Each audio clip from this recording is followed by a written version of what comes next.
I'm Peggy Anne Salz. This is App Talks, where we talk about apps with app experts, and in this case, an app that we've seen evolve over time. And now I think we're going to get like an inside story here, because we have Roma Rey, your head of CRM at ParshipMeet Group, and that was just the point. It is many companies in one. It's many apps in one, because I can do dating and I can also do streaming. I can do a lot with this, so that makes it all the more challenging to sort of get to the message of what you offer. Why don't you tell me in your own words a little bit more about the app and the various opportunities in it for the users? Yeah, I think it's extremely interesting that one app can basically offer two different options for users. Yes. And it's for us, for CRM, it's also very challenging to first deal with completely different approaches for users, because they are completely different people with different interests, different goals using it. But we also see this as a good thing, because we offer dating app, which is like main focus currently.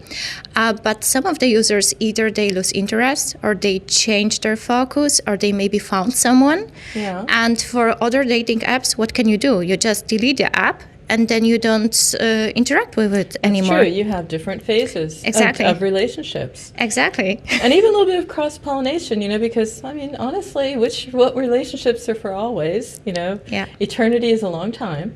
And you can evolve with that. And you also have a way of evolving with your customers, your users, your community, because it is a subscription app. So for the dating, that's the part that I'm committed to. But I can also have the fun part as well, the streaming, the rest of it. Yeah. So you have a multiple monetization model as well. What's the challenge when you have to think about that from a CRM perspective? How to keep our users engaged and offer them everything that we have in there, because it's a lot. Like, how would you explain someone who is trying to find a boyfriend that he or she can become a live streamer, right? Yeah. This is our goal. So we start from educating our users and showing them, like, you wanted a dating app or you wanted to become a live streamer, but you are single. Why don't you use our app and maybe find love of your life? Yeah. We have a cross-app communication. This is something that we started lately. Looking at the cost of the acquisition and the number of acquired users, we just thought, why don't we use this opportunity of acquire users and just try to direct them to different features that we offer. Yeah, and this is our big mission right now. I must say that lately our focus has shifted. So we are more focused on the dating part, because it's way more important. And we have way more engaged users, also looking at the competition. The live streaming part is, I would say, getting, unfortunately, less focus from our side, from the company side, but still it's such a great opportunity for us in the CRM team to do, such a great thing. So you're trying to interest them in different parts of the app, but it's also really challenging, because you don't have necessarily all the signals that are going to tell you who is ready for which part or who would appreciate knowing about which part. So how are you aligning the fact that you want to open up a universe of possibilities for the customer when you don't have a universe of data about them, so you don't really know where to direct them? How do you approach that? We start from the very beginning trying to acquire as much information as we can. So we ask users, in the first interaction from CRM, we ask for feedback, which is for us a great opportunity to first understand what users want for us and in which part we can direct them. We can also direct to them deeply personalized communication, but we always need to be aware of not going too much into details.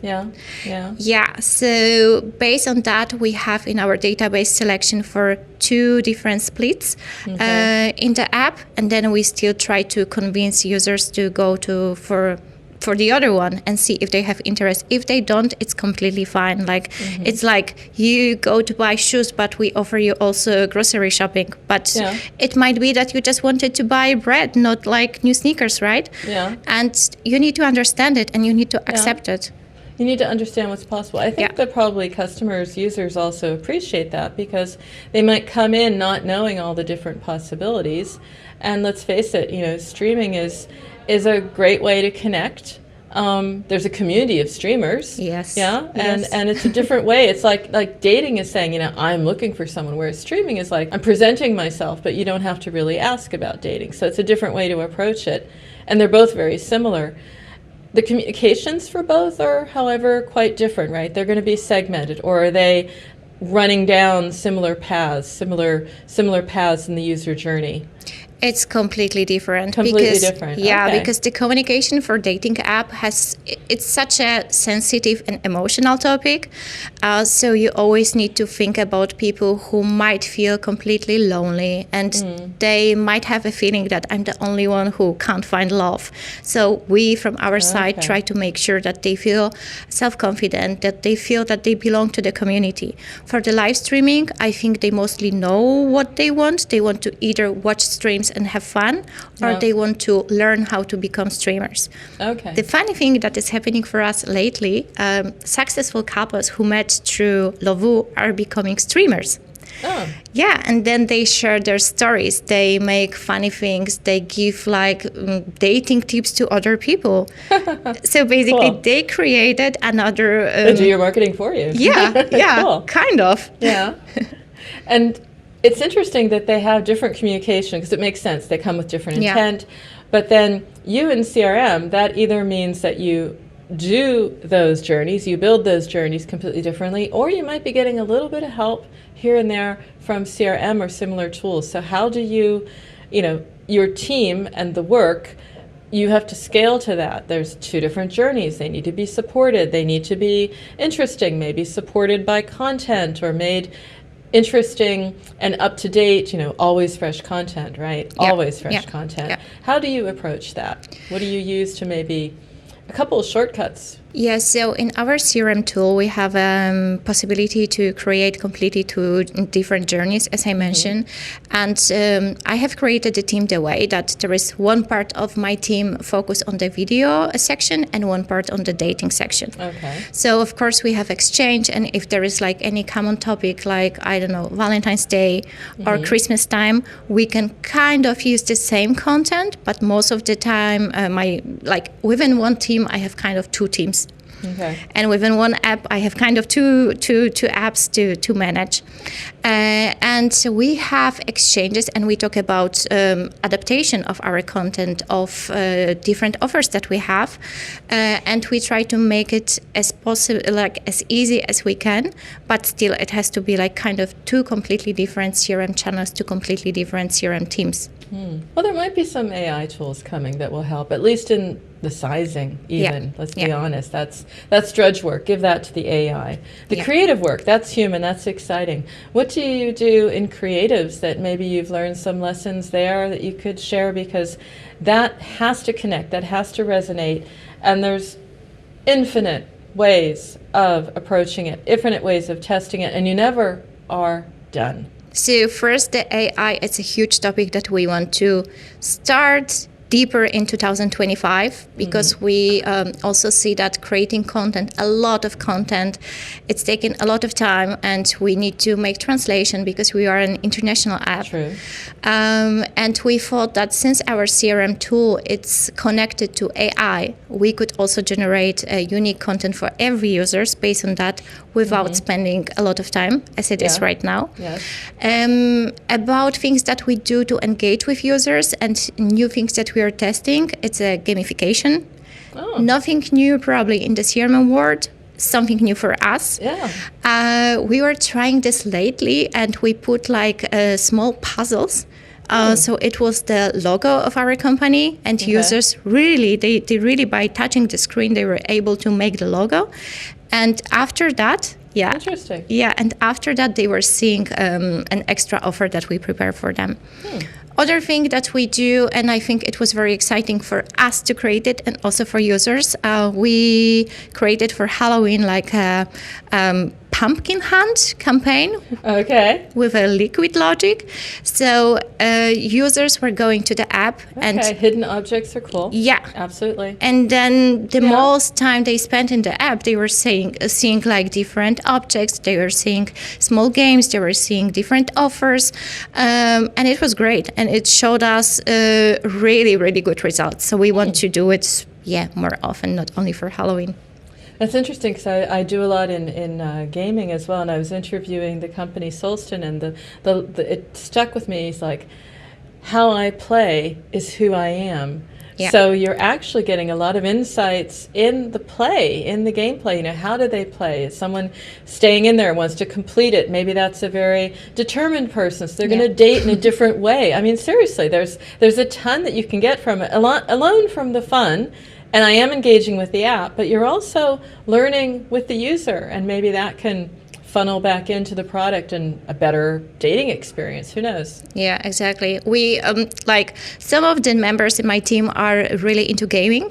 Okay. And some of the ideas are coming from them. They say like, why don't we do this and that? And at first we thought it might be very complicated. Yeah. It was when we tried it for the first time, but then we checked the results and it was like, it makes sense to put a lot of effort into making new things to surprise users. Because you have to do more than just it. I mean, it's like anything in a social space. You don't just go there and it's like, well, here I am. You know, you get to know other people by interacting with them. So, you know, by interacting with others in the dating app in a different way, you might find the best date. I mean, it makes sense. It makes total sense. Yeah. That's exciting that you're pushing the boundaries at that level. What else is new and coming up that we can imagine or look forward to at your app? Because it has to be very personal. Yeah. And 2025 is not going to be a simple year. Maybe we'll all be a little bit, maybe in the other direction, we'll be like, no, I don't want the stress of the outside world. I don't want to go out that much. I want to spend more time streaming and on the app and in a community of friendly, fun people. Mm-hmm. Maybe that's different. So maybe it'll be a boom for you. But either way, what can we look forward to? I think the big challenge for us is to create a content that it's very easy for users to understand and to see. Because we test for different target groups that our users, they don't want to spend 5 seconds in the app without understanding what they're going to get. True. They just need to open the app and see directly what's the deal. Like, what's the content? Why do you send me a push? That's true. Yeah, so our challenge right now is to really optimize the communication that we have right now to deliver like the essential communication in a very short time. And what we also see lately is that users are very conscious about their rights. So hyper-personalization is a great thing, but still we need to protect the information.